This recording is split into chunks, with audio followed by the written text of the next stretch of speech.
सब लोग को जय मसीह की। और माइक्स का आप देख लीजिए जी। आज का दिन बड़ा अच्छा दिन है, प्रभु ने आज फिर हमें मौका दिया है। आज मैं वापस कोशिश यही कर रहा हूं कि आप लोगों के बीच में जो भी मैसेज शेयर करूं उसको वीडियो रिकॉर्डिंग भी करने की कोशिश कर रहा हूं ताकि सब लोगों के लिए फायदेमंद हो सके।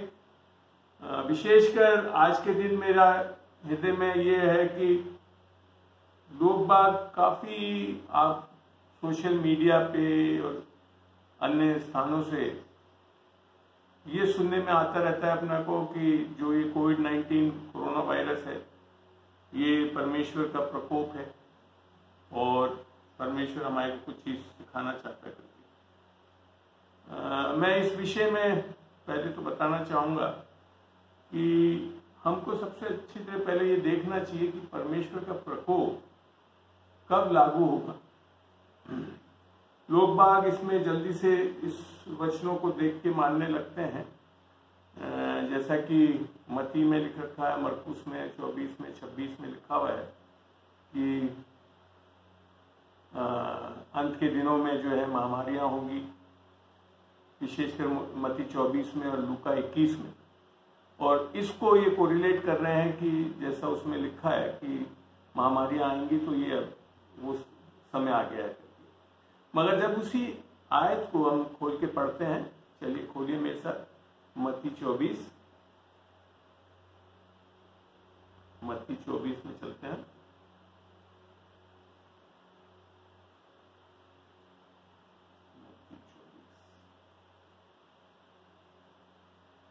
जी, मत्ती 24 में हम जब पढ़ेंगे विशेषकर, और लूका 21 में भी है ये, चाहे तो वहां से भी पढ़ सकते हैं, कोई लूका 21 पढ़ना चाहे तो वो भी खोल सकते हैं लोग। दोनों में करीब करीब समानता से लिखा हुआ है, कोई अलग नहीं लिखा हुआ है। मैंने लूका खोल लिया है, लूका 21 का 11 पढ़ रहा हूँ। और बड़े बड़े भूडोल होंगे अर्थात अर्थक्वेक हो गया, और जगह जगह अकाल और मरिया पड़ेंगी, और आकाश में भयंकर बातें और बड़े बड़े चिन्ह प्रकट होंगे। तो इस चीज को लेकर सीधा सोचते हैं कि अभी जो महामारी आई है वो इस समय का प्रकट कर रही है। मगर इसी में जब हम आगे पढ़ते हैं नीचे तो कुछ और भी चीज लिखी है परमेश्वर ने। यहां लिख रखा है कि ये जब समय आए तो ये मत सोचना कि अंत का समय आ गया है बहुत जल्दी। हेलो, सुन रहे हैं आप लोग सब? जब 21:9 में इसमें जब पढ़ते हैं, 21:9 में जब पढ़ते हैं तो ये लिखा है, और जब तुम लड़ाइयों और बलवों की चर्चा सुनो तो घबरा न जाना। बड़ा स्पष्ट लिखा है, घबराना न जाना, क्योंकि इनका पहले आना अवश्य है, परंतु उस समय तुरंत अंत ना होगा। हम जिस तरह से अभी इस परिस्थिति को देख रहे हैं जैसे बस अंत आ ही गया, जबकि बाइबल ये बता रही कि जब ये चीजें होने लगी तो ये मत मान लेना कि तुरंत अंत होगा। और फिर आगे इसी वचन में जब 21 का 27-28 पढ़ते हैं तो वहां लिखा है, तब वे मनुष्य के पुत्र को सामर्थ और बड़ी महिमा के साथ बादल पे आते देखेंगे। जब ये बातें होने लगे तो सीधे होकर अपने सिर ऊपर उठाना, क्योंकि तुम्हारा छुटकारा निकट होगा। यहां पे प्रकोप की बात नहीं कर रहा है, परमेश्वर आपके छुटकारे की बात कर रहा है। अंत निस्संदेह जब ये चीजें होने लगे तो ये मान के चलिए कि यीशु मसीह बहुत जल्द अपनी कलीसिया को लेने के लिए आ रहा है। अभी प्रकोप डाल नहीं रहा है। और आपको मैं स्पष्ट बता दूं, जब तक परमेश्वर यीशु मसीह की कलीसिया इस धरती पर है तब तक अनुग्रह का समय है।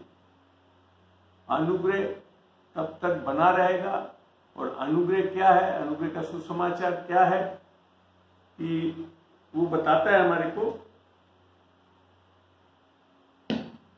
अनुग्रह का सुसमाचार ये है कि वो बताता है हमारे को कि हमको परमेश्वर प्रेम करता है, वो हमसे नाराज नहीं। और ये चीज नए नियम में नहीं, पुराने नियम में भी परमेश्वर ने अपने वचन में भविष्यवाणी के रूप में 54:9 और 2:10 यशाया 54:9-10 में बोला था। 54:9-10 अगर आप ध्यान से देखें तो यशाया 52 और 53 में यीशु मसीह की क्रूसिफिक्शन, अगर क्रूस पे चढ़ाए जाने से और उससे क्या फायदे होने वाले हैं, उसकी भविष्यवाणी करी थी यशायाह ने। और उसमें ये सब बताया था कि वो निश्चय ही हमारे बीमारियों को ले लेगा, हमारे दुखों को ले लेगा, उसके कोड़े खाए जाने से हम चंगे होंगे। और फिर 54 में आकर परमेश्वर ने, जब यशायाह 54:9-10 पढ़ते हैं तो वहां बड़ा स्पष्ट लिखा है, यशायाह 54:9-10 क्या लिखा है यहाँ पे? यूं लिखा है, ये मेरी दृष्टि में नूह के समय का जल के समान है, क्योंकि जैसे मैंने शपथ खाई थी। तो निस्संदेह पुराने नियम के समय में ये परमेश्वर प्रकोप करता था। नूह के समय में जो प्रलय आया वो तो बिना व्यवस्था के भी परमेश्वर ने सबको नाश कर दिया, निस्संदेह उनका प्रकोप था। एक मिनट भाई, मैं इसमें मीटिंग में हूं तो मेरे से बात मत करो, आंटी से किसी से बात करो। हाँ, तो जो वहां पे भी बड़ा स्पष्ट था कि पुराने नियम में निस्संदेह परमेश्वर का प्रकोप आया था। जब 10 नियम लेकर आए थे, जब वो नाराज हुआ मूसा, नीचे उन्होंने देखा कि वो पाप कर रहे, तो उसी दिन 3000 लोग मारे गए थे। जबकि उसके पहले 40 साल तक कोई भी इजरायली मरा नहीं था, जबकि वो सब पाप कर रहे थे। वो कुड़कुड़ा रहे थे, वो बार बार ये बोल रहे थे हम वापिस चले जाएं, परमेश्वर हमसे प्रेम नहीं करता, सब बोल रहे थे। तब भी परमेश्वर का प्रकोप नहीं आया, उनको पाप करते हुए। मगर जब परमेश्वर की व्यवस्था आ गई तो बड़े आसानी से फिर पाप का बोध हो गया, तो परमेश्वर फिर पाप के कारण लोगों को दंड भी देने लग गया। तो ये चीजें, मगर यहां जब लिखा है तो बिल्कुल अलग लिखा है। ये मेरी दृष्टि में नूह के समय का जल प्रलय के समान है, क्योंकि जैसे मैंने शपथ खाई है कि नूह के समय के जल प्रलय से पृथ्वी फिर न डूबेगी, वैसे ही मैंने ये भी शपथ खाई है कि फिर कभी तुम पर क्रोध न करूंगा और ना तुझको धमकी दूंगा। परमेश्वर का वचन क्या बोल रहा है? परमेश्वर को क्या शपथ लेने की जरूरत है? मैं कहता हूं बिल्कुल जरूरत नहीं है। परमेश्वर कभी झूठ नहीं बोलता, लिख रखा है बार बार बाइबल में। मगर तब भी परमेश्वर शपथ लेकर कह रहा है, डबली इंश्योर कर रहा है कि मैं ना तो तुझ पे क्रोध करूंगा और ना तुझको धमकी दूंगा। फिर आगे लिखता है कि चाहे पहाड़ हट जाएं और पहाड़ियां टल जाएं तो भी मेरी करुणा इस पर से कभी न हटेगी और मेरी शांतिदायक वाचा न टलेगी। यहोवा जो तुझ पर दया करता है उसका ये वचन है। परमेश्वर यहाँ ये नहीं लिखा कि यहोवा तुझ पे जो क्रोध करता है उसका ये वचन, वो कह रहा है दया करने वाला परमेश्वर। ये क्यों हुआ, कैसे संभव हुआ? क्योंकि परमेश्वर ने जब यीशु मसीह को भेज दिया और यीशु मसीह ने जब हमारे पापों को लिया, तो पाप के साथ उसका दंड, जो परमेश्वर का क्रोध है, वो भी उसने सहा उस क्रूस को। और सबसे बड़ी बात बताऊं कि पुराने नियम में भी जब आप यशायाह के टाइम में, एलीशा यशायाह के टाइम में जब उन्होंने बेदी बनाई और इसको बलि दी, तो परमेश्वर का आग, जो कि एक तरह से क्रोध था, वो आया और सब चीज चटोगे, यहाँ तक कि पत्थर, पानी, बलि सब कुछ खत्म हो गया। पर यीशु मसीह के साथ आप देखेंगे कि ये यीशु मसीह के ऊपर सब कुछ होने के बाद भी वो जिंदा था और फिर उसने अपनी इच्छा से प्राण दी। इसके लिए यीशु मसीह का बलि सब बलियों से भी ऊंचा है। और इसके लिए, क्योंकि आपको ये भी बता दूं, यीशु मसीह का एक लहू का कतरा भी सारे जगत के पापों को माफ कर सकता है। मगर करा क्या यीशु मसीह ने? सारा लहू हमारे लिए बहा दिया। जब भी रोमियो में जो है 5 में पौलुस यूं लिखता है, रोमियो 5 से पढ़ते हैं तो यहां यूं लिखा है 21 में कि जैसे पाप ने मृत्यु फैलाते हुए राज्य किया, वैसे ही हमारे प्रभु यीशु मसीह के द्वारा अनुग्रह भी अनंत जीवन के लिए धर्मी ठहराते हुए राज्य करे। परमेश्वर ने अनुग्रह, जो पाप हुआ था उससे भी ज्यादा अनुग्रह करा उसे। एक निष्पाप मेमना जो हमारे लिए बलि हुआ, उसके कारण आज हमारे ऊपर बहुतायत के साथ अनुग्रह हो सकता है। और यही चीज आज हम देख रहे हैं कि परमेश्वर आज हमसे नाराज नहीं है। यहां तक कि नए नियम में आकर जब हम इसको पढ़ते हैं, खोलिए 2 कुरिन्थियों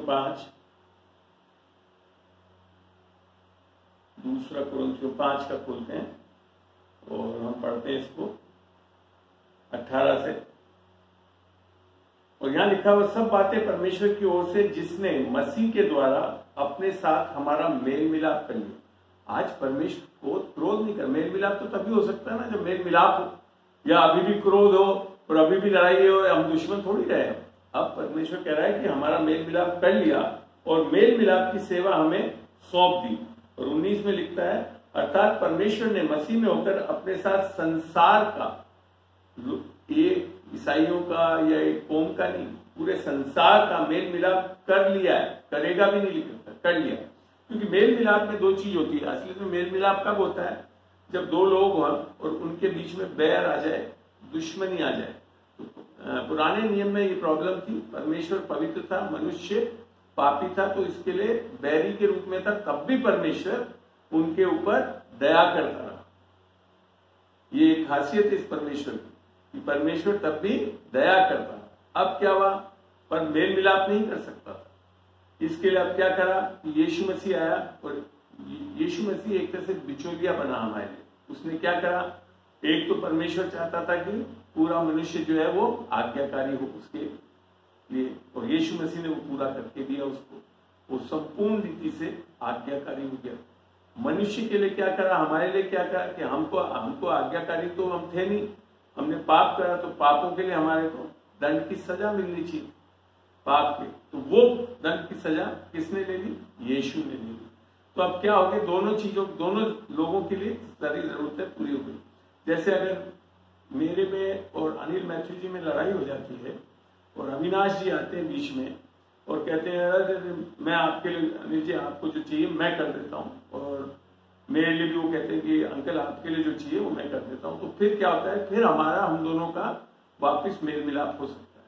तो ये चीज यीशु मसीह ने करा कि हमारे पापों को अपने ऊपर ले लिया, उसका दंड सह लिया और परमेश्वर का क्रोध सहा उसके साथ साथ, और साथ में परमेश्वर के लिए पूर्ण रूप से आज्ञाकारी बना।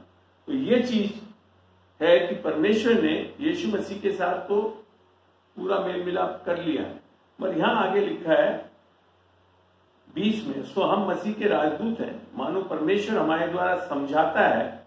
हम मसीह की ओर से निवेदन करते हैं, क्रोध नहीं करते, निवेदन करते हैं कि परमेश्वर के साथ मेल मिलाप कर लो। मेल मिलाप कर लो का क्या मतलब? कि हो चुका है, परमेश्वर आज नाराज नहीं है। आज हमको क्या है? विश्वास से उसके साथ मेल मिलाप कर लेना है। और वही कहते हैं मन फिराना। मन फिराना ये नहीं है कि हम कुछ कार्यों को करें, मन फिराना कि हमको ये समझ आ जाए कि आज परमेश्वर हमसे नाराज नहीं है, परमेश्वर हमसे प्रेम करता है। अर्थात हमारे मन को नया करें कि परमेश्वर हम पे क्रोध नहीं कर रहा है। इसके लिए आज हम हमारा मेल मिलाप बड़े आसानी से यीशु मसीह के कारण से, क्योंकि यीशु मसीह हमारे जैसे यूहन्ना 2 कुरिन्थियों 5:21 में लिखा है कि वह हमारे लिए पाप ठहरा ताकि हम उसके द्वारा परमेश्वर की धार्मिकता उसमें बन सके।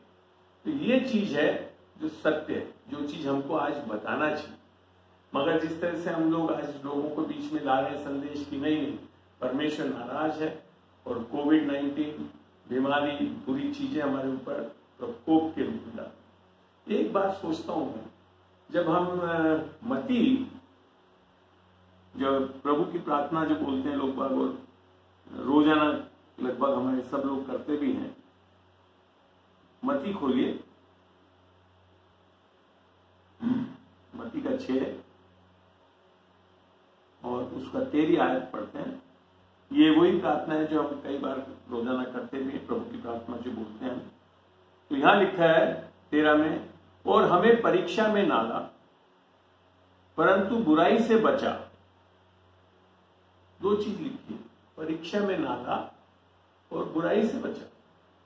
तो परमेश्वर हमसे तो प्रार्थना ये करवा रहा है कि हम परीक्षा में ना जाएं और बुराई से बचे रहें। और एक चीज मेरे को बताइए सच्चे मन से, कोरोना अच्छी चीज है बुरी चीज? बुरी चीज। तो परमेश्वर प्रार्थना तो हमसे कह रहा है कि बुराई से बचा, और फिर हमारे ऊपर बुराई वही डलवा रहा है। मेरी को समझ में नहीं आता है। कोई भी एक बैलेंस्ड माइंड वाला आदमी समझ सकता है इससे कि ये चीज परमेश्वर की ओर से नहीं है हमारे ऊपर। परमेश्वर आज अनुग्रहकारी पिता है हमारा। परमेश्वर हमारी परीक्षा नहीं ले रहा बुराई से। चाहे तो उसके लिए भी पढ़ें। हम जब पढ़ते हैं याकूब, मेरे को समझ में नहीं आता कि लोग इतनी जल्दी इस निष्कर्षों में कैसे पहुंच जाते हैं, क्योंकि मैं ये मानता हूं कि लोग अभी भी पुराने नियम की व्यवस्थाओं के अधीन उस वाचा में जीना चाहते हैं। और उस वाचा में ये प्रॉब्लम है कि उसमें दिखता है कि परमेश्वर नाराज भी होता था, सब कुछ होता था। और आप जब याकूब 1:13 पढ़ते तो यहाँ क्या लिखा है, जब किसी की परीक्षा हो। अब हम बोल रहे हैं कोविड-19, परमेश्वर परीक्षा ले रहा है हमारे ऊपर बुराई डाल रहा है। यहाँ क्या लिखा है, जब किसी की परीक्षा हो तो वो ये ना कहे कि मेरी परीक्षा परमेश्वर के ओर से होती है, क्योंकि ना तो बुरी बातों से परमेश्वर की परीक्षा हो सकती है और ना वह किसी की परीक्षा आप करता है।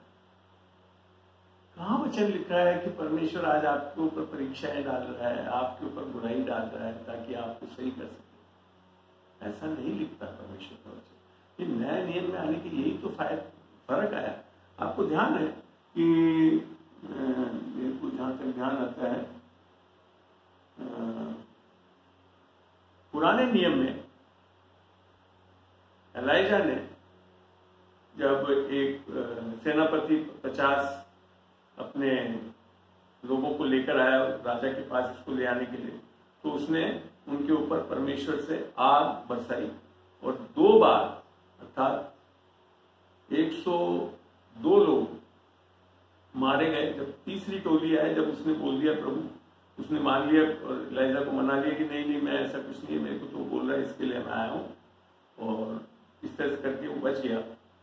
तो उसी बात को ध्यान में रखते हुए जब पतरस यूहन्ना ये लोग जब यीशु मसीह के साथ जा रहे थे और एक जगह जब लोगों ने उनको शिक्षा देने के लिए सब जगह नहीं दी, तो उन्होंने भी एकदम से बोला, ये लूका में है, मेरे को जहां तक ध्यान है, लूका 6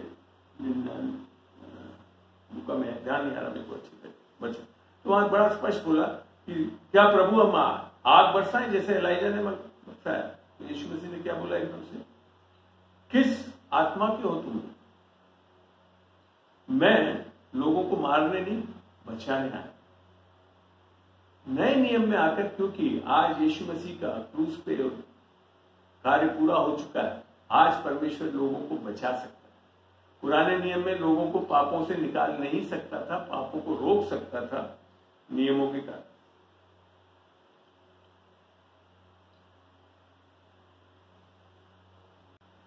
तो हमने अभी ये पढ़ा कुरिन्थियों में से भी, पुराने नियम में से भी, कि परमेश्वर जो है आज हमसे नाराज नहीं है। यहां तक कि नई वाचा का जो परमेश्वर ने करा था उसका भी जो बेस मूल जो चीज थी वो क्या थी, वो देखते हैं इब्रानियों में। इब्रानियों 8 को खोलिए और इब्रानियों 8 में हम यूं पढ़ते हैं,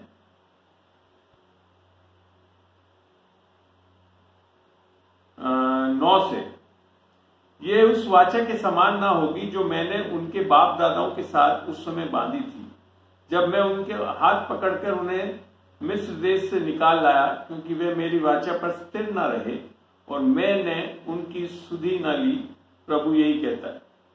तो फिर आगे बोलता है 10 में, फिर प्रभु कहता है कि जो वाचा मैं उन दिनों के बाद इजराइल के घराने के साथ बांधूंगा वह यह है कि मैं अपनी व्यवस्था को उनके मनों में डालूंगा और उसे उनके हृदय पर लिखूंगा और मैं उनका परमेश्वर ठहरूंगा और वे मेरे लोग होंगे। और फिर ये क्यों होगा, जो बेसिक कंडीशन वो 12 में लिखी है, क्योंकि मैं उनके अधर्म के विषय में दयावंत हूंगा और उनके पापों को फिर स्मरण न करूंगा।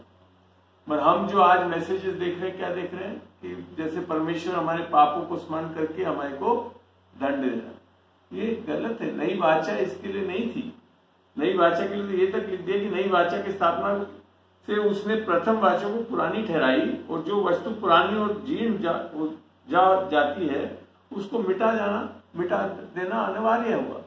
तो नए नियम में आने के बाद नई वाचा जो परमेश्वर यीशु मसीह की लहू की वाचा है और परमेश्वर की जो दया की अनुग्रह की वाचा है, उसमें यह था कि क्योंकि पुरानी वाचा में लोग उसको पूरा नहीं कर सकते थे क्योंकि वो पाप की अवस्था में थे और पाप की अवस्था में रहकर वो सारे नियमों का पालन नहीं कर पाते, 100% नियम पालन नहीं हो पाता था। तो इसके लिए उनको परमेश्वर के साथ जो वाचा थी वो अधूरी थी।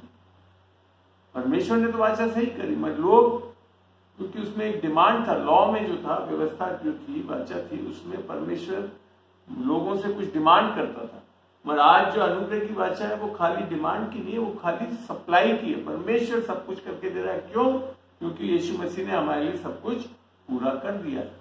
इस चीज को समझना बहुत जरूरी है और जब तक ये हम बताएंगे नहीं तो लोगों के बीच में हम परमेश्वर के प्रेम को और उसको नहीं बता। क्योंकि आपको ध्यान है कि पुराने नियम में और इसी कारण जो मन फिराने की बात जो बाइबल बताती है वो पुराने नियम में और नए नियम में फर्क है। पुराने नियम में मन फिराना कब होता था कि जब पहले लोग रिपेंट करते रहता, मन फिराते थे, अपने पापों का अंगीकार करते थे, सब कुछ करते थे, तब होता था। यहां तक कि मैं आपको बता दूं, पानी के बपतिस्मे में भी यही गलती हम समझ नहीं पा रहे।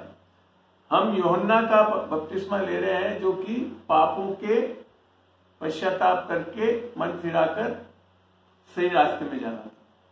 मगर आपको ध्यान हो, क्योंकि आज हमारे पाप माफ कर दिए गए हैं, हमारे को पापों से पश्चाताप नहीं करना है, परंतु सही जो पानी का बपतिस्मा जो चीज यीशु मसीह ने दिया उस पे ध्यान देना है, जो कि मत्ती में लिख रखा है। मत्ती 3 जब खोलेंगे तो अंत में लिखा है, यीशु ने उससे 3 का 15 पढ़ रहा हूं। यीशु ने उसको ये उत्तर दिया कि अब तो ऐसा ही होने दे, क्योंकि हम इस रीति से सब धार्मिकता को पूरा करना उचित हो। तब उसने उसकी बात मान ली, क्योंकि यीशु मसीह ने कोई पाप ही नहीं किया था और उसको कोई पश्चाताप करके पानी का बपतिस्मा नहीं लेना था। पर यीशु मसीह ने क्यों लिया? वो जो चीज हमारे लिए भी आज लागू होती है नए नियम में आकर, अगर हम हमारे पापों की माफी कब मिल जाती है? जब हम यीशु मसीह को अपना उद्धार करता प्रभु ग्रहण करते हैं, जो कि सुसमाचार के अंगीकार से और विश्वास से आता है कि यीशु मसीह मेरे पाप के लिए मारा गया, गाड़ा गया और तीसरे दिन जी उठा। तो उस दिन हमारे पापों को माफी मिल जाती है और हमको उद्धार मिल जाता है, नया जन्म मिल जाता है। अब जो ये ऐसा व्यक्ति जो नया जन्म पा चुका है, उद्धार पा चुका है, पापों की माफी पा चुका है, वो अब पानी का बपतिस्मा किसके लिए लेता है? पापों से पश्चाताप करने के लिए नहीं लेता है, वो धार्मिकता से जुड़ने के लिए, धार्मिकता पे कमिटेड होने के लिए, जैसे यीशु मसीह ने कहा कि आज मैं फिर, और वो धार्मिकता उसको मिल चुकी है। परमेश्वर की धार्मिकता तो दान के रूप में मिलती है, मगर अब कमिट करता है कि मैं धर्मी होकर धार्मिकता में चलने वाला होऊंगा। जैसा कि यूहन्ना 1 में लिखा भी है, जो परमेश्वर के बेटे बेटी बन जाते हैं तो उनके अंदर क्या बदलाव आता है। जब यूहन्ना 1:3 पढ़ते हैं, यहां लिखा है, 3 का 1 से पढ़ रहा हूं, देखो पिता ने हमसे कैसा प्रेम किया है कि हम परमेश्वर की संतान कहलाएं, और हम हैं भी। इस कारण संसार हमें नहीं जानता, क्योंकि उसने उससे कभी नहीं जाना। हे प्रियो, अभी हम परमेश्वर की संतान हैं और अब तक ये प्रकट नहीं हुआ कि हम क्या हो कुछ होंगे। इतना जानते हैं कि जब वह प्रकट होगा तो हम भी उसके समान होंगे। आपको ध्यान है, जब रैप्चर होगा तो कैसे हो जाएंगे? हमारा शरीर भी यीशु मसीह के शरीर के रूप में परिवर्तित हो जाएगा और हमारा उद्धार पूर्ण रूप से सफल हो जाएगा, क्योंकि उसका वैसे ही देखेंगे जैसा वह है। और जो कोई उस पर यह आशा रखता है वह अपने आप को वैसा ही पवित्र करता है जैसा वह पवित्र है। अब अगर क्यों है, हम क्यों अब पवित्र? क्योंकि हम परमेश्वर की धार्मिकता को पा चुके हैं, परमेश्वर के प्रेम को पा चुके हैं। परमेश्वर का प्रेम इतना बहुत ऐसा असीम प्रेम है जो आपको पाप में नहीं रखता, पाप में से निकाल देता है। इसी के लिए लिखा था कि हम कैसे हो जाएंगे? दिन प्रतिदिन पवित्र। क्यों हो रहे हैं वो भी लिखा है। जब हम 2 कुरिन्थियों 3 पढ़ते हैं, 2 कुरिन्थियों 3 का 16 और 17 में पढ़ते हैं, यहां लिखा है, परंतु जब कभी 17-18 में, प्रभु तो आत्मा है और जहां वहां कहीं प्रभु का आत्मा है वे वहां स्वतंत्रता है। परंतु जब हम सबके उघाड़े चेहरे से प्रभु का प्रताप इस प्रकार प्रकट होता है, जिस प्रकार दर्पण में जो तो प्रभु के द्वारा जो आत्मा है, हम उसी तेजस्वी रूप में अंश अंश करके बदलते जाते हैं। तो हम पाप नहीं करते थे। आज जैसे लोगों को मैसेज दे रहे हैं तो सब हमारे ऊपर ये डाला जा रहा है कि कलीसिया सब पाप कर रही है, सारे विश्वासी लोग पाप कर रहे हैं। मैं सही बात बताऊं, जो पापों में धसे में वो सही में विश्वासी नहीं बने, उन्होंने जाना नहीं है परमेश्वर का अनुग्रह। और क्यों नहीं जाना? कि ऐसा लोगों ने सिखाया यही कि नहीं पाप करो, पाप सही कर लो, तब जाकर मन फिराओगे। ऐसा नहीं है मन फिराना नए नियम में। मन फिराना आज किस कारण से हो रहा है? ये एक दान के रूप में मिल रहा है। नए नियम में आकर बहुत चीज बदल गई है। जब रोमियो 2:4 पढ़ते हैं, वहां मन फिराने के बारे में पढ़ते हैं तो सही रूप से पता पड़ता है हमको। क्या तू उसकी कृपा, और ये रोमियो 2:4 पढ़ रहा हूं, क्या तू उसकी कृपा और सहनशीलता और धीरज रूपी धन को तुच्छ जानता है? और क्या ये नहीं समझता कि परमेश्वर की कृपा तुझे मन फिराना सिखाती है? परमेश्वर का क्रोध प्रकोप नहीं सिखाता है मन फिराना। परमेश्वर की कृपा और प्रेम, कि वो हमसे बिना कारण प्रेम करता है, वो हमारे को मन फिराना का देती है। दूसरी चीज अगर हम देखें तो लोग सोचते हैं कि जब लोग परेशानी में झेलेंगे और तब जाकर, अर्थात दुखों को उठाएंगे, तब जाकर वो मन फिराएंगे। पर ऐसा नहीं है। वचन का अगर देखेंगे तो बिल्कुल अलग लिख रखा है। दूसरा कुरिन्थियों में पढ़ते हैं हम, दूसरा कुरिन्थियों 7:10 पढ़ेंगे। यहां यूं लिखा है, क्योंकि परमेश्वर भक्ति, इंग्लिश में बड़ा अच्छा लिख रखा है, गॉडली सॉरो, परमेश्वर भक्ति का शोक ऐसा पश्चाताप उत्पन्न करता है जिसका परिणाम उद्धार है। अर्थात यीशु मसीह ने जो सब कुछ करा क्रूस पे, उस शोक को देख के हमारे अंदर एक मन फिराव आता है, क्योंकि वही तो बताता है कि परमेश्वर हमसे कितना प्रेम करता है। जब हम पापी ही थे, परमेश्वर ने हमसे प्रेम किया। तो उस शोक से लोगों में मन फिराव आता है और लोग उद्धार की ओर बढ़ते हैं।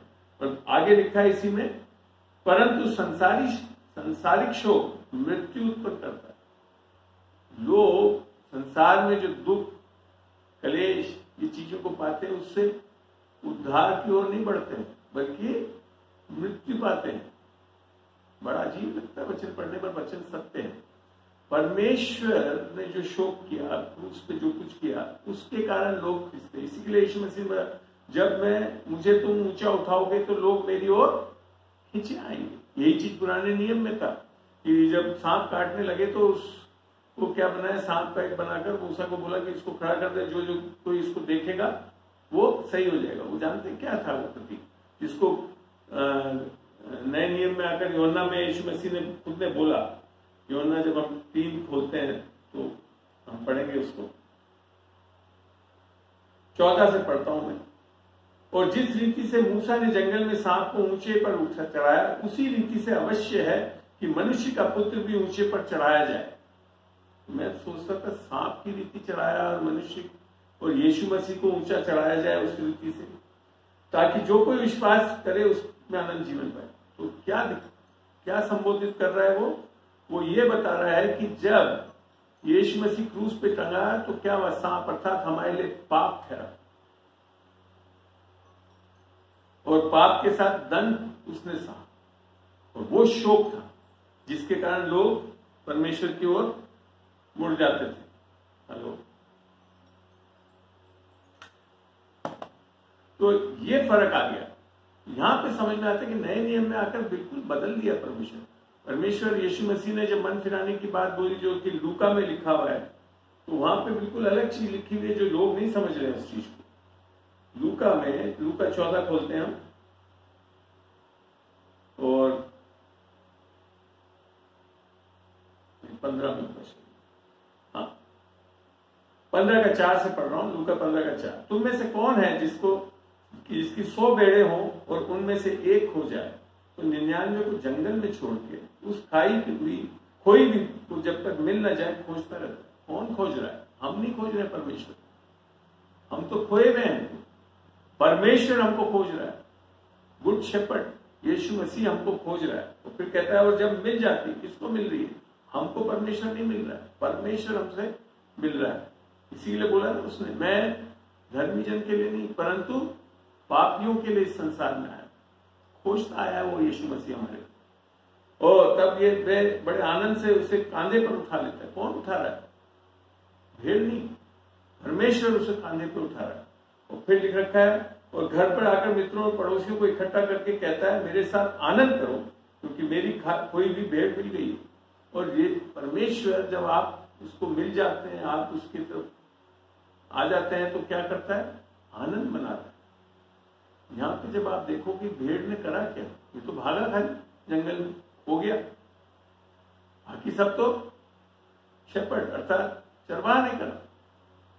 मगर मैं मानता हूं भेड़ ने जो करा वो उससे रिपेंटेंस। और इसी को आगे जाकर फिर बोला या मैं तुमसे कहता हूं कि इस रीति से एक मन फिराने वाले पापी के विषय में भी स्वर्ग में इतना आनंद था। जब इसको मैंने पढ़ के समझने की कोशिश की तो भेड़ ने क्या करा? बस इतना करा कि जब परमेश्वर ढूंढने आया हमारे को तो वो फिर भागा नहीं होता, और जब उसने उठाया तो वो चुपचाप उसके कांधे पे चढ़ गए। इसे मन फिराना बोलते हैं। अर्थात जब हमारे को परमेश्वर की अच्छी चीजें मिलती हैं, परमेश्वर का प्रेम मिलता है, तो उसे एक्सेप्ट करना मन फिराना।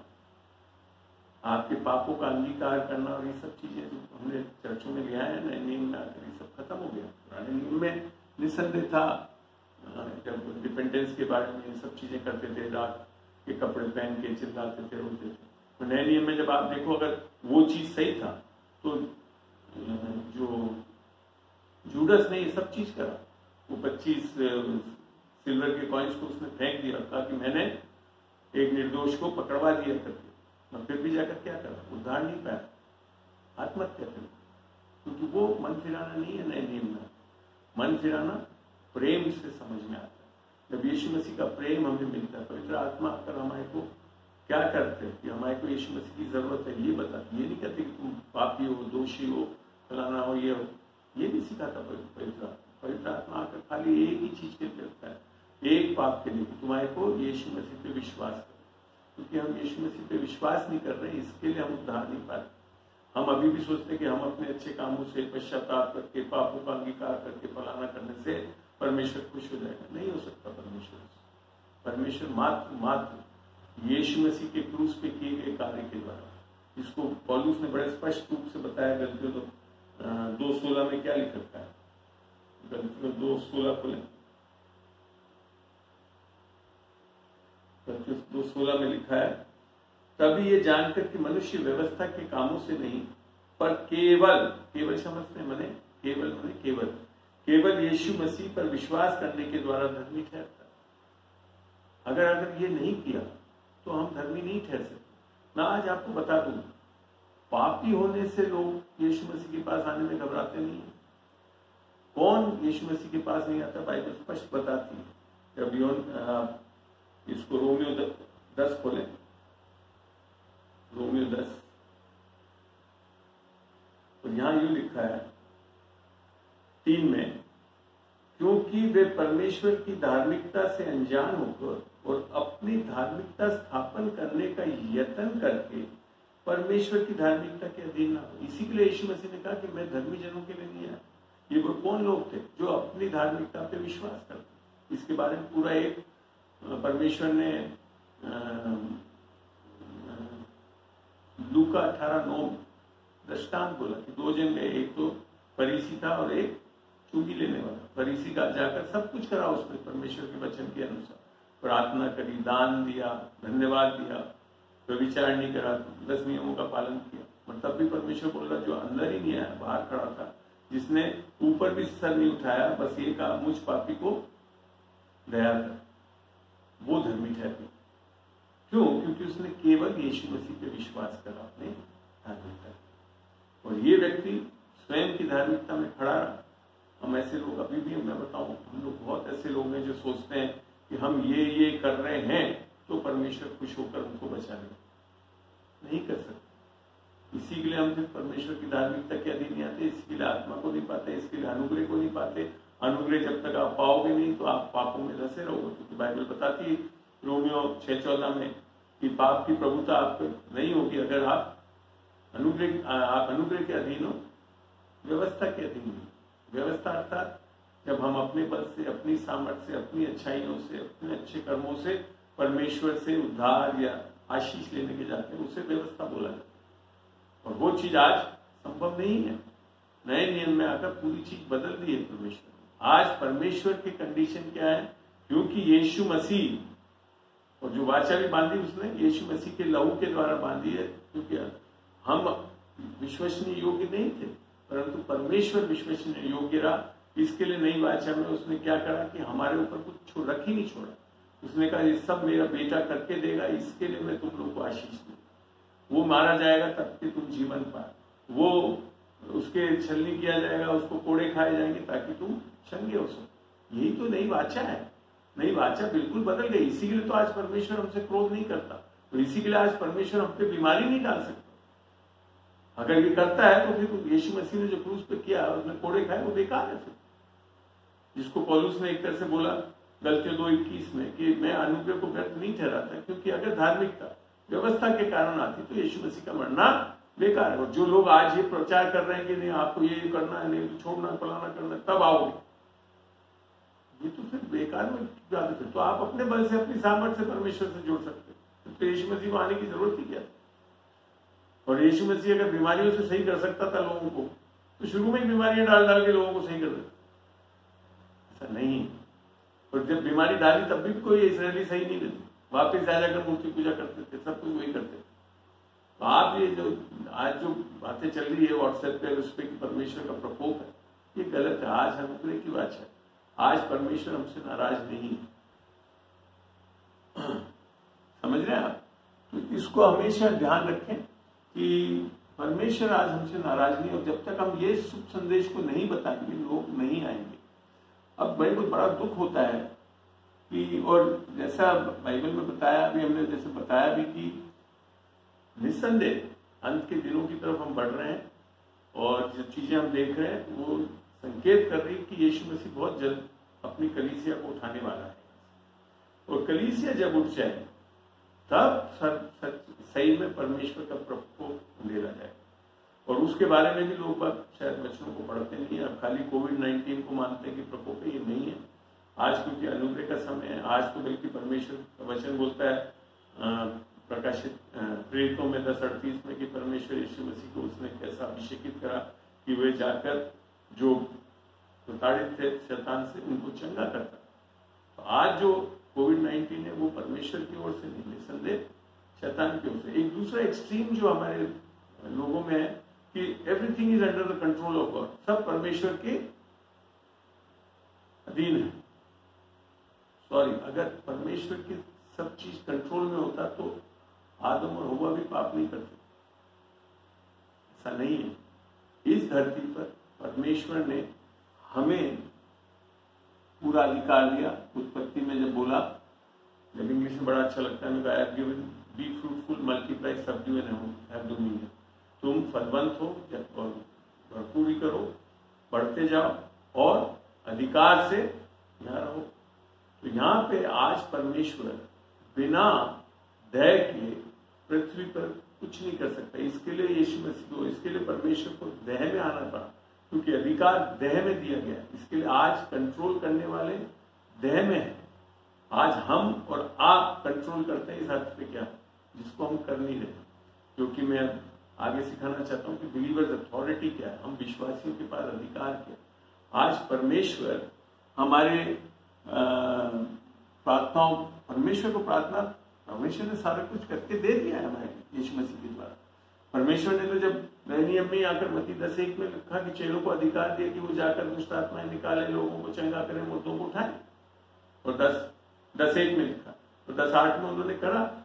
उन्होंने प्रार्थना ये नहीं करी कि परमेश्वर को चंगा कर, उन्होंने जाकर चंगा कर। वो अधिकार आज हमको दे रहा है परमेश्वर, और दे चुका है यीशु मसीह में। क्या हम उसको इस्तेमाल कर लें? तो आज जो हम प्रार्थनाएं तक करते हैं वो भी कई बार गलत करते हैं। हम अभी परमेश्वर को बोल रहे हैं कि तू अपनी मर्जी दे और लोगों को चंगा कर, नहीं, आज आपको और हमको विश्वासियों को ये सामर्थ्य दी है ताकि हम लोगों को चंगा कर सकें। मैं कई बार जब उस वचन को पढ़ता हूँ प्रकाशित वाक्य में और जोएल में लिखा कि अंत के दिनों में मैं लोगों पे अपनी पवित्र आत्मा उंधेलूंगा, तो मैं बैठ के सोचता था, मैंने कहा पवित्र आत्मा उंधेलने की क्या जरूरत? पवित्र आत्मा तो सबके ऊपर आ सकती है ऐसी। मगर बहुत सत्य यह है कि परमेश्वर हम मनुष्यों को पहले भरता है। हमारे ऊपर भी अगर आप अपने जीवन में देखो तो किसी ने प्रार्थनाएं करी, किसी ने कुछ करा और हमारे अंदर पवित्र आत्मा उंधेला गया, तो फिर आज हमको भर के परमेश्वर हमसे चाहता है कि दूसरों पे उंधेले।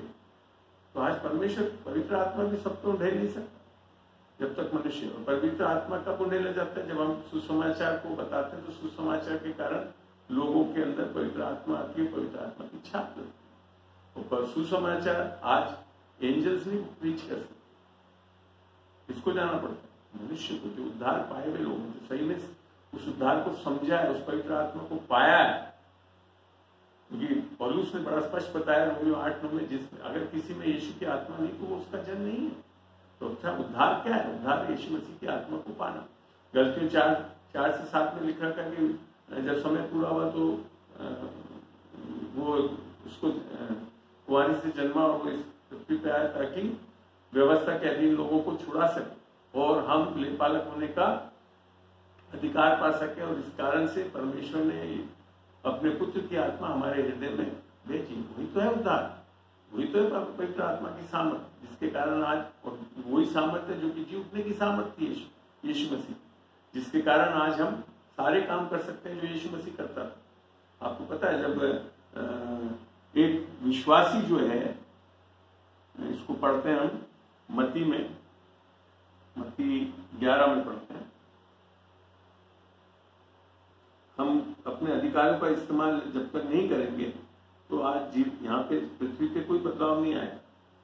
मत्ती 11 में बड़ा अच्छा लिखा है, 11 का मैं पढ़ रहा हूँ, 11 का 11, मैं तुमसे सच कहता हूं कि जो स्त्रियों से जन्मे हैं उनमें से यूहन्ना बपतिस्मा देने वाला से कोई बड़ा नहीं हुआ। क्यों? क्योंकि आपको ध्यान है, यूहन्ना जो कोप में था तभी पवित्र आत्मा से भरा हुआ, और उसके आगे कुछ और लिखा है, पर मैंने अब कोई चीज बदल दी, जो स्वर्ग के राज्य में छोटे से छोटा है वह उससे बड़ा है। किससे बड़ा है? आज नया जन्म पाया हुआ एक विश्वासी, चाहे बस एक दिन का हो, तब भी वो इन सबसे बड़ा है। परमेश्वर का वचन ये बोला, हम इन चीजों को जान नहीं रहे, हमको अपने अधिकार को पता ही नहीं हम क्या है विश्व। हम तो अभी तक उसी चीजों में उलझे में, पापों में कर रहे हैं, पाप नहीं करो, फलाना नहीं करो। नहीं, अगर आपने सही में उद्धार पाया तो पाप में से निकल आते हैं। बाइबल यही बताती है। तो अगर आप पढ़ना चाहते हो, इसको एक उदाहरण के तौर पर मैं पढ़ाता हूँ, कुलूसियों में पढ़े,